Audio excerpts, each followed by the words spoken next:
He rolled into the bank like any other customer, an elderly man in a worn jacket and wheelchair.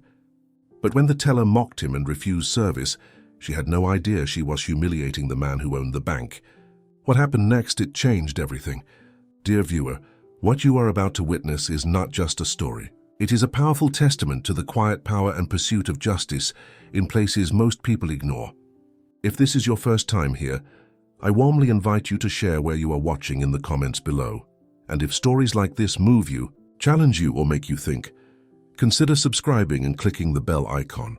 We share voices that deserve to be heard every day. Thank you for being here. Now let's get into the story. The sun spilled through the glass doors of First Coastal Bank's Naples, Florida branch, painting the polished marble floors with a warm golden glow. It was 9 a.m. on our crisp spring morning, and the air carried the faint tang of salt from the nearby Gulf of Mexico, mingling with the sterile scent of lemon polish and fresh coffee. The lobby hummed with the quiet rhythm of a new day tellers, adjusting name badges, clients scrolling phones, the soft clink of coins at the counter. Into this scene rolled Benjamin Hull, a 65-year-old black man in a wheelchair.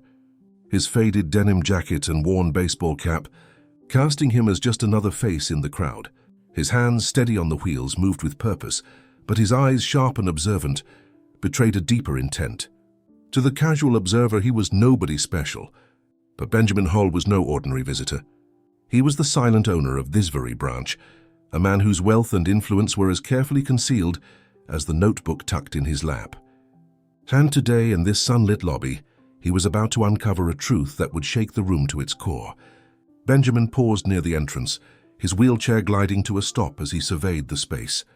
Naples, with its palm-lined streets and multi-million-dollar homes, was a city that wore its affluence like a badge of honor. But beneath the surface, Benjamin knew lay currents of exclusion, subtle but sharp. He'd grown up in the shadow of the civil rights era, his parents marching in Selma, their stories of resilience etched into his bones. As a retired investor, he'd built a fortune quietly, never flaunting it, choosing instead to visit his branches unannounced, to see how they treated those who seemed to have nothing to offer. Today was no different. He clutched a small notebook, its pages filled with observations from other visits. Notes heshed with young entrepreneurs he mentored in his community. It was his way of giving back, of ensuring the next generation knew the power of seeing and being seen. Herald toward the reception desk, his cap pulled low, his expression calm but alert. The lobby was sparse, a mother and son in the waiting area, an elderly man sipping coffee, a woman in a power suit flipping through a planner.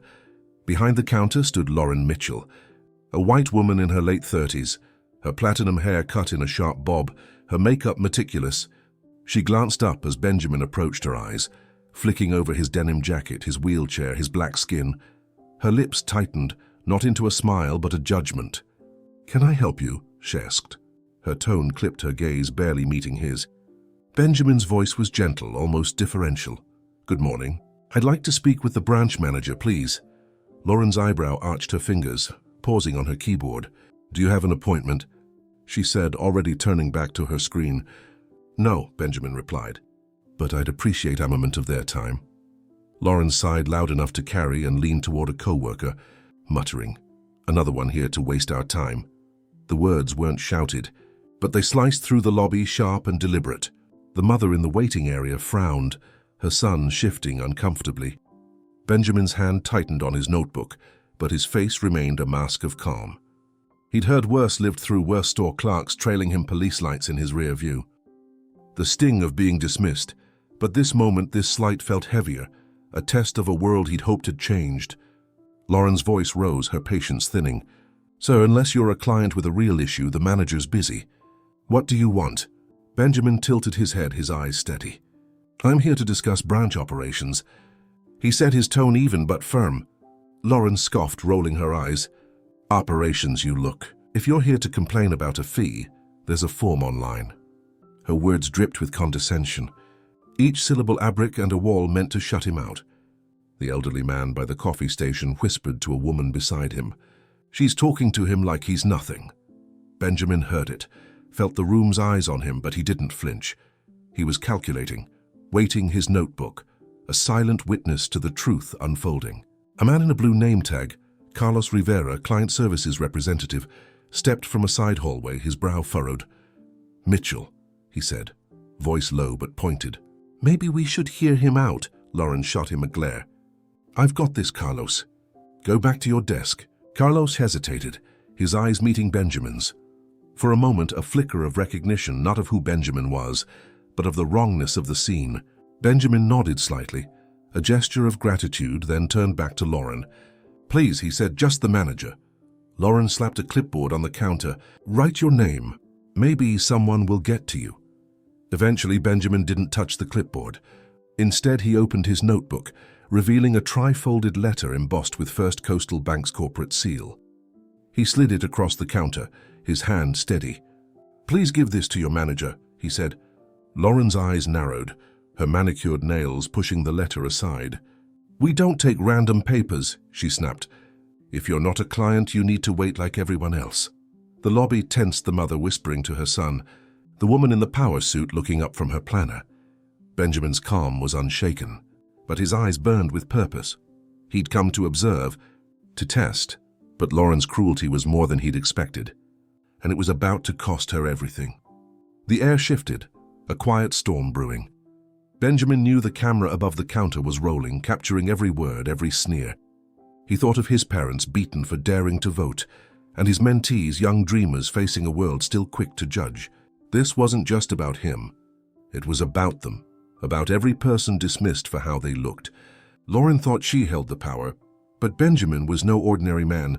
In seconds, the truth would unravel, and her career would crumble. Stay with us, dear reader. This story of dignity and justice is just beginning, and its light will shine brighter than Naples' sun. The morning sun streamed through the glass walls of First Coastal Bank's Naples, Florida branch, casting sharp shadows across the marble floor.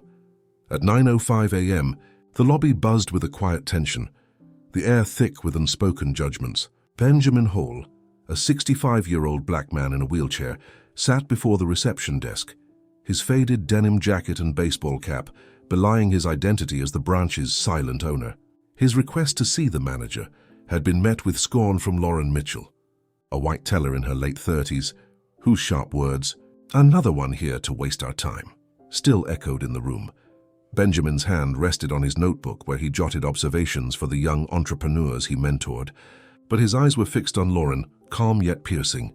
The lobby was a stage, and Lauren, unaware of the camera above, where the weight of her actions was about to deepen a divide that would expose her prejudice and spark a reckoning. Lauren leaned against the counter, her platinum bob framing a face taut with impatience. "Look, sir," she said, her voice laced with condescension, "if you're here to beg for a loan or complain about fees, there's a website for that. The manager doesn't do walk-ins." Her words carried across the lobby, drawing eyes from clients, a mother and her teenage son, an elderly man sipping coffee, a woman in a power suit named Margaret Ellis. Benjamin's expression didn't shift, but his fingers tightened on his notebook, a silent record of this moment. He thought of his parents who'd faced fire hoses in Selma for daring to demand respect, and his mentees who'd inherit this fight. "I'm not here for a loan," he said, his voice low but steady. "I'm here to discuss branch operations. Please call the manager." Lauren's laugh was sharp, a blade meant to cut. "Operations, you," she turned to a co-worker, muttering, "What's next? He's going to tell us how to run the vault." The remark landed like a stone rippling through the lobby. The teenage boy shifted, whispering to his mother, "Why is she talking to him like that?" His mother frowned, her hand tightening on her purse. Margaret Ellis looked up from her planner, her eyes narrowing. Benjamin remained still, his calm, deliberate choice honed over decades of navigating spaces that tried to diminish him. He'd learned long ago that silence could be a weapon revealing more about others than words ever could. Carlos Rivera, a Latino client services representative in his late 40s, stepped closer from a side desk, his blue name tag glinting under the fluorescent lights. "Ms. Mitchell," he said, his voice firm but respectful. "Maybe we should get the manager." Lauren's head snapped toward him, her eyes flashing. "Stay out of it, Carlos. I've got this." Carlos hesitated, his jaw tight, but his gaze met Benjamin's, offering a silent apology. Benjamin nodded slightly, acknowledging the gesture. He knew allies often faced their own battles, caught between duty and fear, Across the lobby, Aisha Brooks, a young black teller in her early 20s, watched from her station, her fingers hovering over her phone. She'd seen Lauren's sharp tongue before, aimed at clients who didn't look wealthy, but this felt different, cruel, more personal. Aisha's heart raced. She wanted to speak, to call out the wrongness, but fear of retaliation held her back. Instead, she opened her camera app, her thumb trembling as she hit record, capturing Lauren's sneer and Benjamin's unshaken poise. The act felt small, but it washes, a quiet rebellion against silence. Benjamin slid a tri-folded letter from his notebook, its corporate seal catching the light. "Please give this to your manager," he said, his tone even but weighted. Lauren scoffed, shoving the letter aside with a manicured nail. "We don't take random papers," she said, her voice rising. "You're not on the schedule, so sit over there and wait." Her gesture toward the waiting area was dismissive, as if Benjamin were cluttered to be cleared. The elderly man by the coffee station muttered, "She's treating him like a nuisance." Margaret Ellis closed her planner, her posture stiffening. The lobby was dividing. Some watched with discomfort, others with curiosity, a few with quiet anger. Benjamin's eyes flicked to a customer voice board on the wall covered with post-it notes from clients praising or critiquing the branch. An idea sparked a system where community feedback could hold institutions accountable, not just for service but for dignity. He filed it away, his mind always working even in this moment of humiliation. "I'd prefer not to wait." He set his voice steady. "This letter is from corporate. It's urgent." Lauren's smirk faltered, but she doubled down. "Corporate you?" She laughed again, louder, drawing more eyes. "If you're corporate, I'm the CEO." Carlos stepped forward, his voice cutting through. "Lauren, enough. I'll take it." He reached for the letter, but Lauren slapped her hand over it. "I said I've got it," she snapped, her authority fraying. Aisha's phone trembled in her hand, the camera still rolling. The teenage boy whispered, "Mom, she's being so rude." His mother nodded, her eyes on Benjamin, who sat unmoved, his calm a mirror reflecting Lauren's prejudice. The room was no longer neutral. It was a battlefield of conscience, each person choosing a side with their silence or their gaze. Carlos picked up the letter, ignoring Lauren's glare, and scanned it. His eyes widened, his breath catching. "This is from the board," he said, his voice low but urgent. "Lauren, get Patricia now." Lauren froze, her confidence cracking. "What for this?" She gestured at Benjamin, her tone mocking but uncertain. Carlos didn't answer, his eyes locked on the letter seal. The lobby hushed, the weight of the moment sinking in. Margaret Ellis stood, her power suit crisp, and walked toward Benjamin. "Mr. Hall," she said warmly, "I didn't expect to see you here." Lauren's head whipped around, her face paling. "Mr. Holt." Benjamin nodded to Margaret, his smile faint but genuine. "Good to see you, Margaret." The room stirred, whispers rippling. Lauren's smirk vanished, replaced by a flicker of fear. She hadn't just mocked a client, she crossed a line she couldn't uncross. Benjamin's hand rested on his notebook, his parents' courage pulsing through him. The camera above recorded every word, every glance. Aisha's video captured the truth. And in seconds, the lobby would learn who Benjamin Hall really was. A man whose quiet power would end Lauren's career and ignite a movement.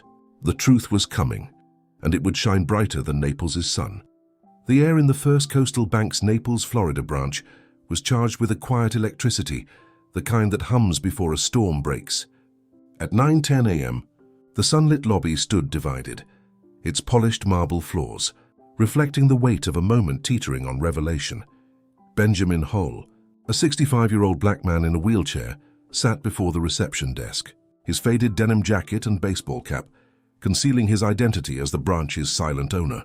His calm request to see the manager had been met with Lauren Mitchell's venomous scorn, her words, "If you're corporate, I'm the CEO," still lingering like a bitter aftertaste. Benjamin's hand rested on his notebook, where he recorded observations for the young entrepreneurs he mentored. But his eyes, sharp and unyielding, held Lauren in a gaze she couldn't escape. Carlos Rivera, a client services representative, clutched a corporate letter. Benjamin had presented, his face pale with realization. Aisha Brooks, a young teller, recorded the scene on her phone, her heart pounding. The lobby client staff and a woman named Margaret Ellis watched, sensing a shift. The camera above the counter rolled, and Benjamin's quiet power was about to unmask a truth that would shatter Lauren's world. Lauren stood behind the desk, her platinum bob framing a face now etched with unease. Her earlier arrogance had cracked her smirk, replaced by a flicker of doubt as Carlos's urgent words, "Get Patricia," now hung in the air. She opened her mouth to protest, but the lobby's eye-curious, judgmental, expectant, silenced her. Benjamin remained still, his wheelchair a throne of patience, his demeanor a lesson in resilience. He thought of his parents who'd faced batons and Selma for their dignity, and his mentees who looked to him for courage. This moment wasn't just about Lauren's prejudice. It was about every dismissal he'd endured, every assumption that his skin, his chair, his quietness made him less.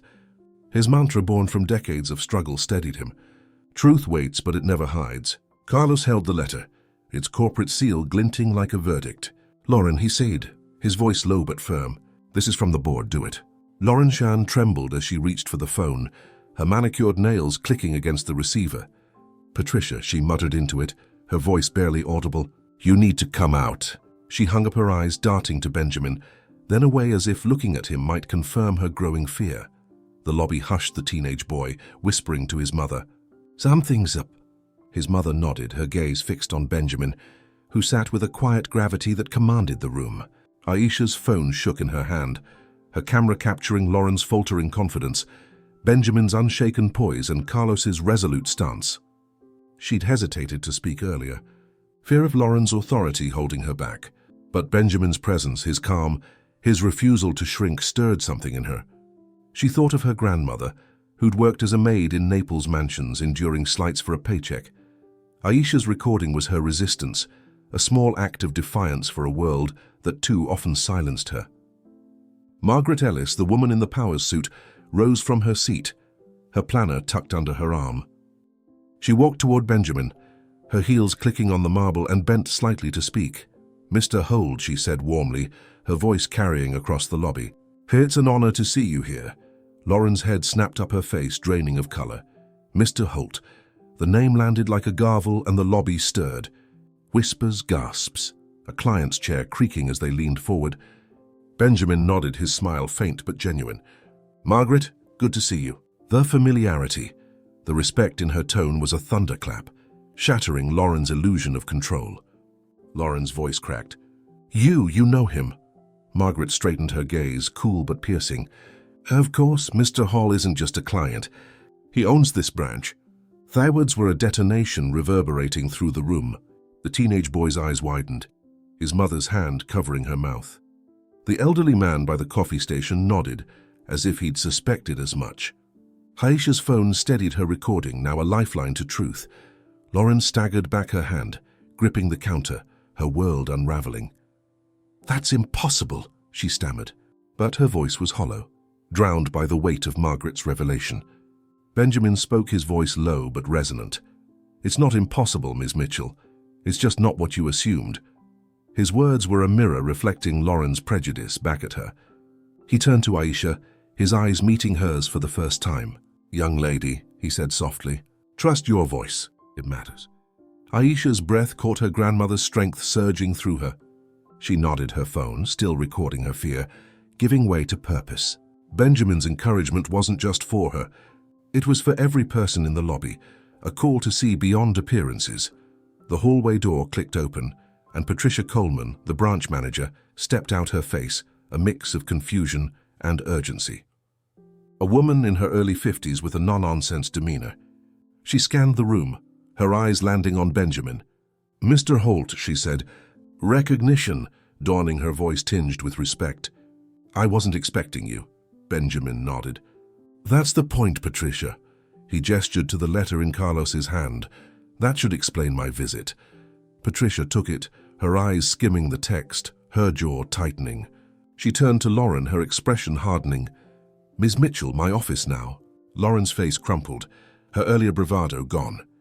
"I didn't know," she whispered, her voice breaking. "If I'd known," Benjamin cut her off, his tone gentle but firm. "You didn't need to know who I was to treat me like Apperson." The lobby fell silent, his words a verdict that hung heavy. Patricia's gaze flicked to the camera above, then back to Lauren. "Let's go," she said, her voice clipped. Lauren hesitated, her eyes pleading with Carlos, with Aisha, with anyone, but no one met her gaze. She followed Patricia, her steps unsteady, the door closing behind them like a final curtain. The lobby exhaled, whispers rising. Carlos handed the letter to a co-worker, his hands steady but his eyes shaken. Aisha lowered her phone, her heart racing, knowing her recording held power. Margaret returned to her seat, her planner open, but her eyes on Benjamin, a quiet nod of respect. The teenage boy whispered, "He's the boss." His mother smiled. "He's more than that." Benjamin wheeled back slightly, his notebook open, jotting a final note. Naples 9:10 a.m. Truth revealed itself. The camera kept rolling. Aisha's video preserved the moment, and Lauren's career was seconds from collapse. But for Benjamin, this was just the beginning. A spark that would ignite a movement for dignity and change. The sunlit lobby of First Coastal Bank's Naples, Florida branch pulsed with a quiet reckoning at 9:15 a.m., the air heavy with the aftershock of truth.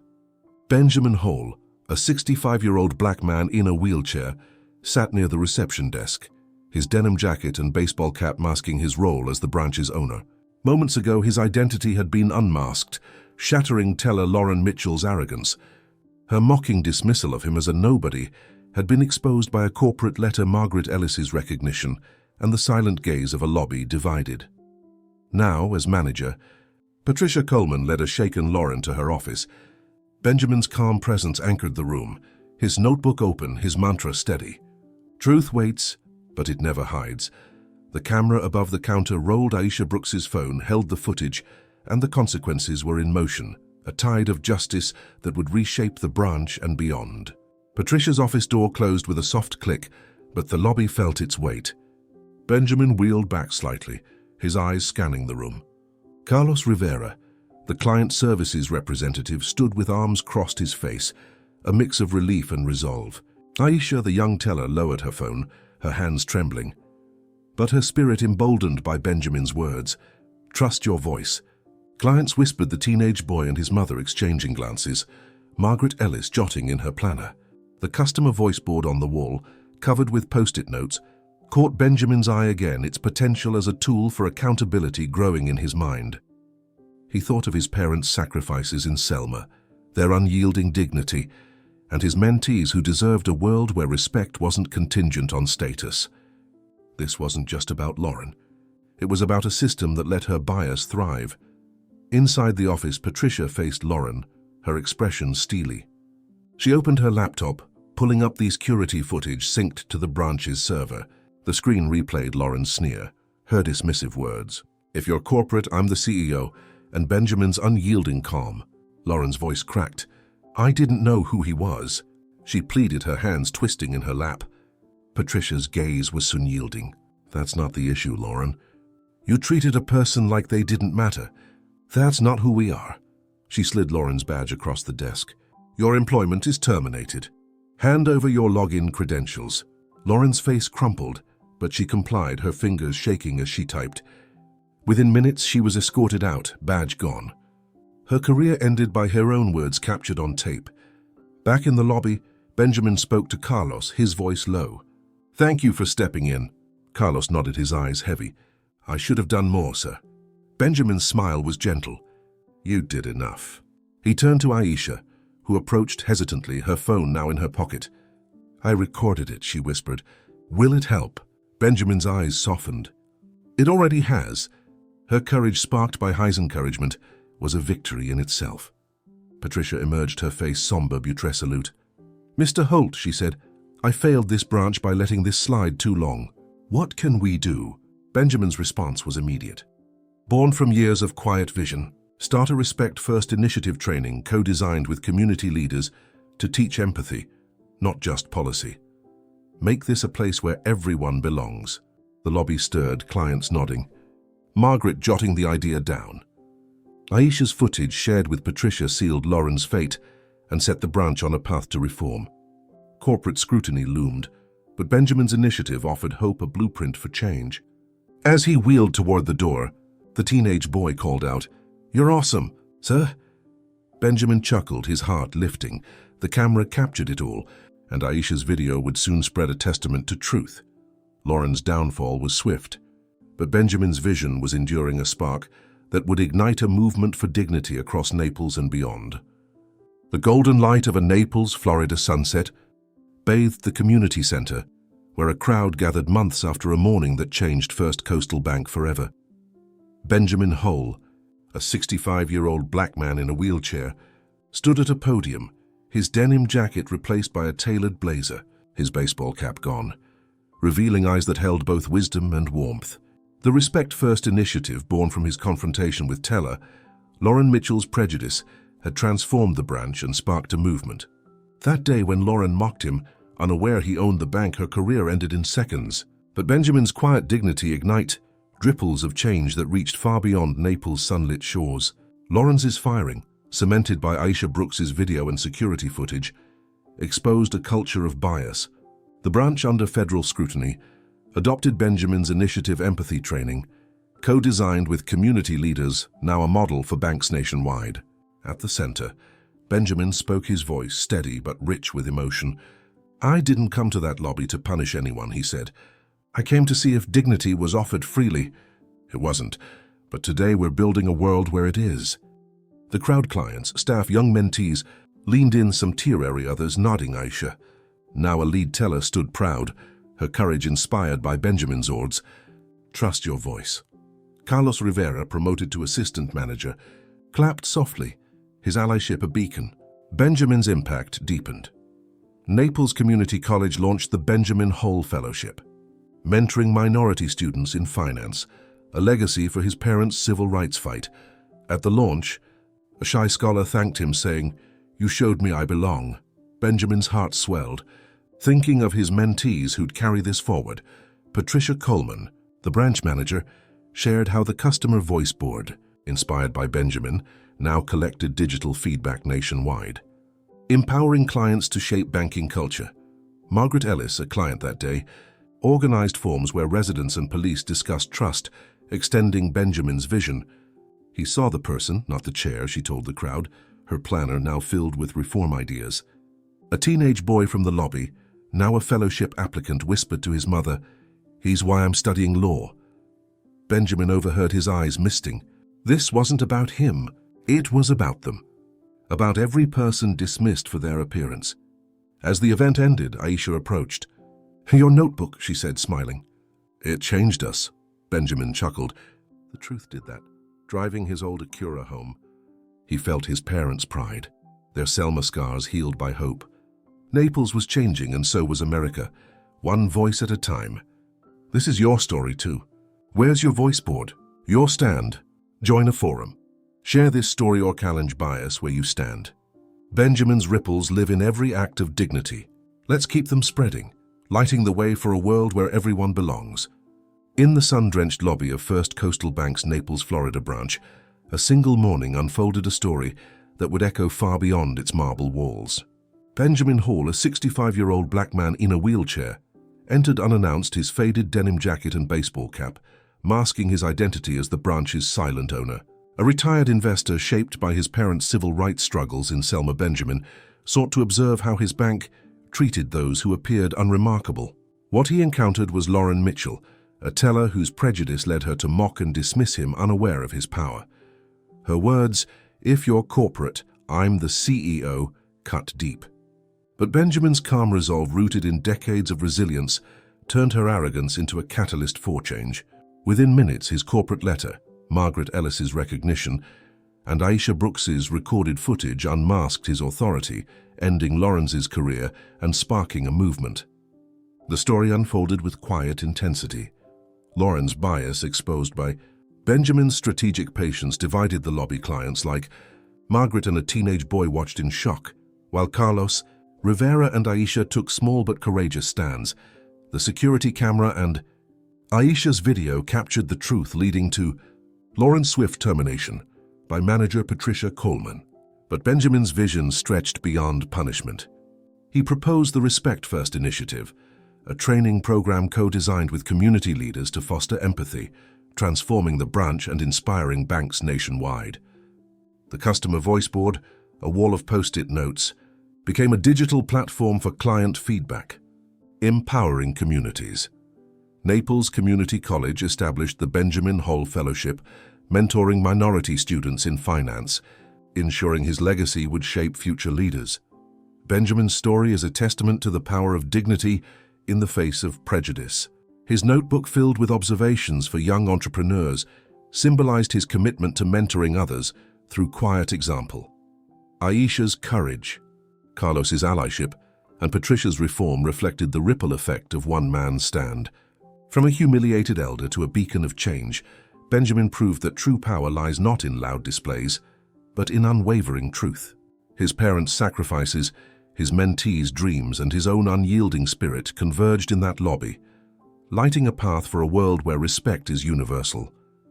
The lesson from Benjamin's story is profound dignity is not earned by status but owed to every person, and prejudice thrives only in silence. In today's fast-paced, often divided world, we must challenge assumptions, whether in workplaces, communities, or daily interactions. Like Benjamin, we can observe before acting, choosing patience to reveal truth. Like Aisha, we can trust our voice using tools like smartphones to amplify justice. Like Carlos, we can stand as allies even when it's risky. Practically, this means listening to those dismissed, questioning unfair treatment, and fostering spaces where all feel valued. Be it through community forums, workplace initiatives, or simple acts of kindness, apply this by examining your own biases. How do you judge those who seem less? Start small. Smile at a stranger. Speak up when you see unfairness. Or join local dialogues on equity. Create your own customer voice board in your community, amplifying unheard voices. Benjamin's legacy challenges us to act, ensuring no one is diminished by a glance. If this story moved, you subscribe to our channel to support more stories that inspire change. Your support fuels our mission to share voices like Benjamin, sparking hope and action. Hit the bell icon, share this story, and let's build a world where dignity reigns together.